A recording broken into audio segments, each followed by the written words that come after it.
I'm Dr. Elisabeth Crim. I'm a licensed psychologist and a certified relax and renew yoga trainer. I'm also the founder and director of Moonstone Center. You can learn more about Moonstone Center and me at moonstonecenter.com and drelisabethcrim.com.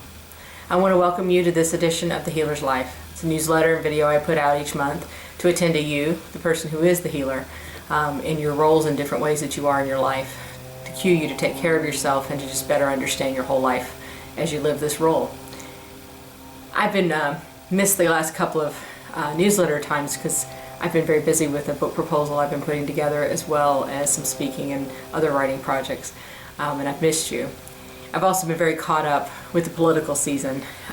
Here in the United States, it's gotten almost into a raucous reality show kind of experience. I think as we watch it, the waves of surprise or shock keep hitting us. I think regardless of your political position, there's been experiences for a lot of us of painful or hurt, angry, shocked, bewildered.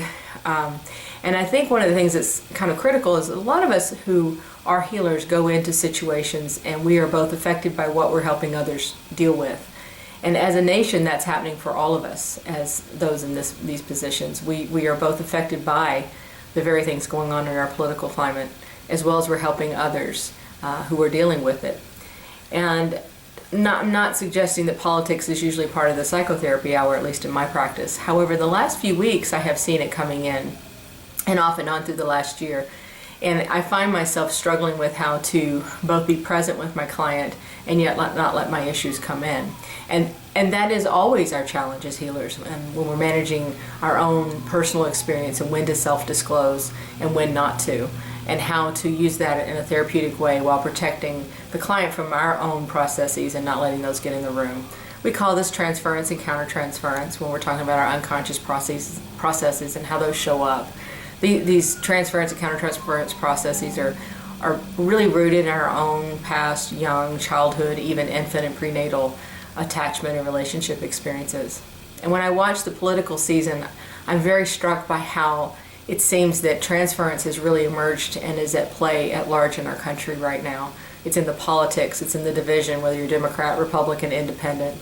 It's in the division regardless of which candidate you're for, regardless of which race you're watching. People who are in the dominant culture or non-dominant culture are emerging, and roles are shifting and dynamics are changing. And I've had a lot of thoughts while I'm looking at this process of how it's both difficult for us as healers while we're in the middle of it, getting into our own process of fatigue with what's going on, but also tending to others as they bring it in and trying to walk that balance of what's our stuff and what's theirs and what's going on in the larger world.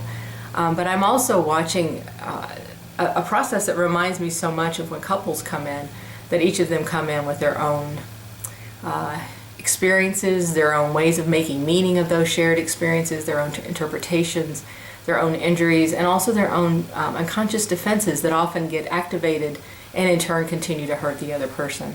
It's interesting that it seems to me this same process is happening on a very collective level within our nation at this time.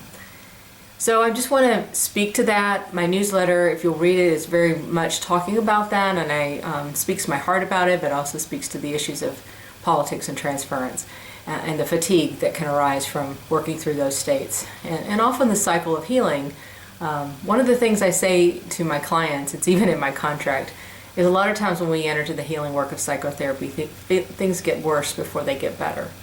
And it feels like sometimes that in our nation we're in a major time of disruption and change and growth potentially. Things are certainly evolving, but sometimes they do get worse before they get better and before we hit the new healthy norm. Sometimes I wonder if that's what's going on. Regardless, I want to remind us that we are fatigued. It does affect us. It does affect our spirit, our bodies, our minds, and we can need to take more time to recover. Even as you look at your phone and see the news feed, even as you hear about it in the hallway with those you work with, even as you discuss it in your private homes, and when it comes into your practice or your classroom or wherever you are serving as a healer. It also comes into your lives just as an individual and how it affects your own past history and traumas and transference dynamics. So take time to take care of yourself, take time to restore and recenter and release the toxicity that's stirred, others, your own, and be good to yourself. After I finish this recording, I'm going to go get a massage because I hold a lot of this stuff in my own body. So I'm going to go let that go, try to start fresh for the week, and look forward to connecting with you out there. Take good care.